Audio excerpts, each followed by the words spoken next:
Students, English में कुछ ऐसे नाउन होते हैं जिनका एक मीनिंग होता है सिंगुलर में और दूसरा मीनिंग उसका प्लूरल में हो जाता है। ठीक है, सिंगुलर में अलग मीनिंग होगा और प्लूरल में उसका अलग मीनिंग होगा। देखो कौन कौन से हैं वो, मैं आपको इंपॉर्टेंट बताता हूँ। देखो एडवाइस है यहाँ पे, एडवाइस यहाँ पे नाउन है, इसका मतलब होता है काउंसल, उपदेश देना, सलाह देना।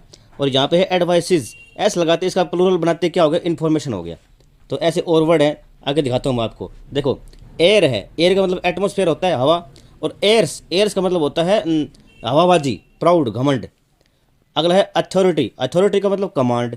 भाई कोई चीज़ अथॉरिटी में, अथॉरिटी देना, कमांड देना, आदेश देना। और एक अथॉरिटीज़ होता है, अथॉरिटीज़ का मतलब वो सारे लोग जो पावर में बैठे हैं, ये अथॉरिटीज़ हो गया। एक गुड होता है, गुड, गुड का मतलब वाइज, वाइज, वेल। ठीक है, वो गुड होता है। एक गुड्स होता है, गुड्स, एक माल बोलते हैं, प्रॉपर्टी, माल, गुड्स, गुड्स। और अगला देखो आयरन होता है, आयरन का मतलब होता है मेटल, लोहा। और आयरन्स का मतलब फैटर्स, चेंज, शाकल्स, जंजीरें। फोर्स, फोर्स का मतलब स्ट्रेंथ, ताकत। और फोर्सेस, फोर्सेस मतलब आर्मी, इंडियन एयरफोर्स जो बोलते हैं, नेवी, और जो भी हैं हमारी फोर्सेस हैं, हमारी जो सेना है।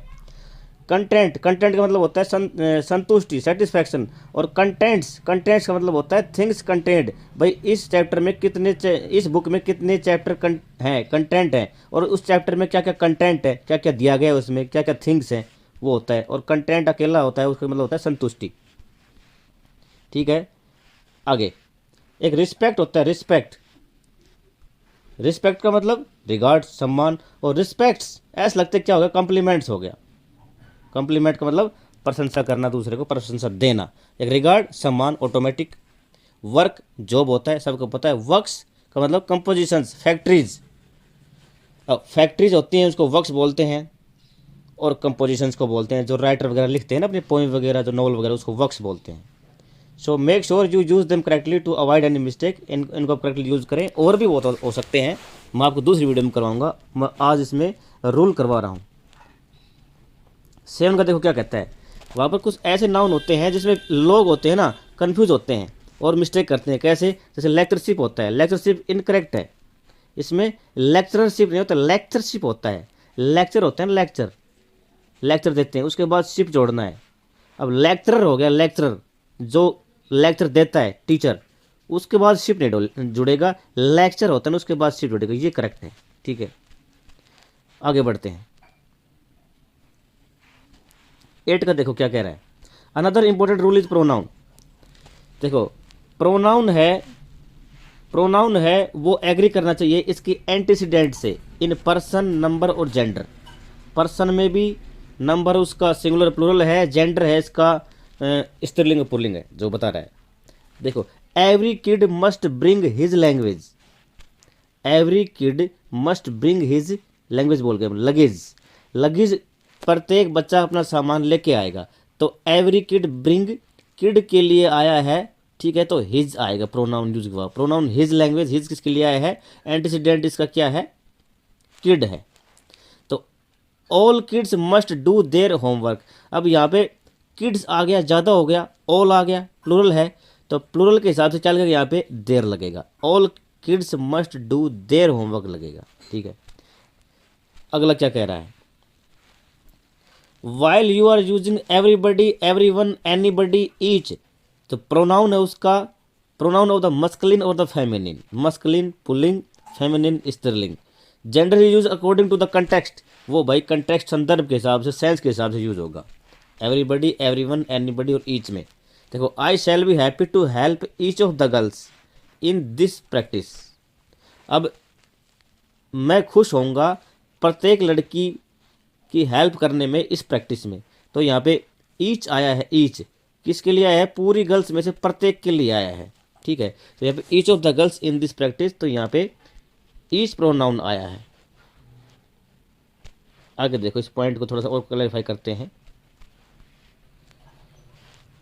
The point to be notice here is when the sex is not mentioned. अगर सेक्स मेंशन नहीं है कि स्त्रीलिंग है, पुल्लिंग है, मस्कुलिन है, फेमिनिन है, we use the pronoun of the masculine gender, हम मस्कुलिन जेंडर का प्रोनाउन यूज करेंगे। Anyone can qualify this exam if he tries. यहाँ पे एनीवन है, एनीवन में लड़की भी हो सकता है, लड़का भी हो सकता है, मेल भी, फीमेल भी, तो यहाँ पे क्या आएगा, मेल वाला आएगा ही। Each of the 6 boys in this class has finish their task. Each of the 6 boys, तो देयर टास्क किसके लिए आया? प्रत्येक के लिए। तो 6 बॉयज, पर 6 बॉयज में से प्रत्येक, each of the 6 boys in this class has finished there task, तो यहाँ पे इनकरेक्ट लगाएंगे। ठीक है, यहाँ पे देर नहीं आएगा। ठीक है, क्योंकि ईच के लिए देर नहीं आता।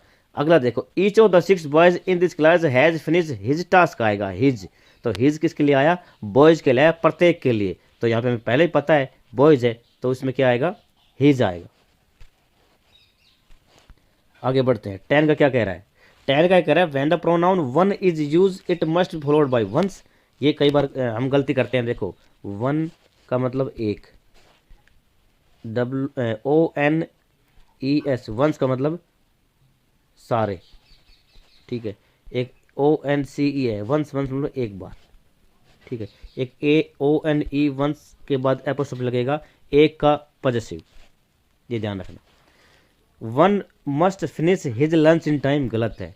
वन के लिए वन आना चाहिए यहाँ पे प्रोनाउन, तो one must finish one's lunch आएगा। ठीक है, वंस लंच आएगा। लंच किसका है? प्रत्येक का, तो वन के लिए वंस आएगा, ये ध्यान रखना, ये करेक्ट माना जाएगा। आगे और करवाएं। ये देखो 11 का क्या कह रहा है? Words like enjoy, enjoy, apply, resign, equity छोड़ देना, रिजाइन पद त्याग कर देना, ड्राइव, एग्जैक्ट धक्का देना, आगे करना, अवेल यूज मिलाना, प्राइड घमंड, गर्व, अब्सेंट, जब ये यूज हो रहे हैं ना ट्रांजिटिव वर्ब में, always take a reflexive pronoun after them, उनके बाद सेल्फ वाला लगेगा reflexive pronoun. When self is added to my, your, him, her, it and self, to, our and them, they are known as reflexive pronoun. ये तो पता है reflexive pronoun क्या है? सेल्फ लगेगा। किन के बाद? मजे करना, लागू करना, पद त्याग करना, रिजाइन देना, एक्विट छोड़ देना, ड्राइव करना, एग्जैक्ट आगे धकेलना, और अवेल यूज करना, प्राइड गर्व करना, absent.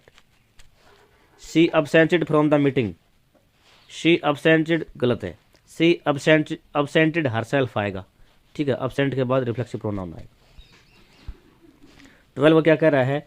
Words like who denote the subject and हुम इज यूज फॉर ऑब्जेक्ट। ये हम बड़ी गलती करते हैं भाई। देखो, हु है वो सब्जेक्टिव केस में आएगा, हुम ऑब्जेक्टिव के लिए आएगा। कौन के लिए हुम आएगा? किसको के लिए हुम आएगा? किसको? जिसको। It is the subject of a verb, easy who gave you that bag. ठीक है, it is a predicate nominative, ये प्रेडिकेट का नॉमिनेटिव है, which means that a noun is noun in the predicate that renames or refer to the sentence subject, e.g. this is who I am, this is who I am, who किसके लिए आया? I के लिए आया। ठीक है, तो यहाँ पे सब्जेक्टिव केस में आया है ये who। एक रूल इसका और है, मैं बताऊंगा, पहले whom का बता देता हूँ मैं आपको। whom देखो, whom is in objective pronoun, ये ऑब्जेक्टिव प्रोनाउन है, which is pronoun that receives the action of the verb, वह वर्ब का एक्शन रिसीव करता है। it also has two main uses, it is the object of a verb, whom should I call, किसको मैं call करूँ, it is the object of a preposition, from whom did you get this information, तुम किससे ये information ली, तुमने किससे information ली, तुमने प्राप्त की। from whom आएगा, from who नहीं आएगा। ठीक है, किससे, किसको नहीं। तो ये इसके रूल है। इसमें देखो ये क्या कह रहा है? दिस है, ये सब्जेक्ट है, इज है, ये वर्ब आ गई, ये क्या है? सब्जेक्ट है, ये आ गई वर्ब। ठीक है, इन दोनों क्लासेज को कौन जोड़ रहा है? हु जोड़ रहा है। किसका आंसर दे रहा है? This is who I am, यह मैं हूँ, जो मैं हूँ, तो जो के लिए तो हु आएगा ना। ऊपर वाले में देखो, who gave you that bag, अगर हम यहाँ पे हुम करें तो हुम गेव यू दैट बैग नहीं आएगा। हुम किसके लिए आता है? ऑब्जेक्ट के लिए आता है, शुरू में नहीं आएगा हुम, तो यहाँ पे हु सब्जेक्ट आएगा। लास्ट रूल करते हैं। If two or more singular nouns are connected by either or, neither, nor, and or, the pronoun use is singular, pronoun singular में आता है। ये क्या कह रहा है? देखो, ईदर सीता और Rita will give their scooty, गलत है। इधर सीता और Rita will give her book आएगा। ये करेक्ट है, सिंगुलर आएगी, क्योंकि यहाँ पे क्या है, ये नज़दीक कौन सा है, रीटा है, इसके लिए हर आएगा।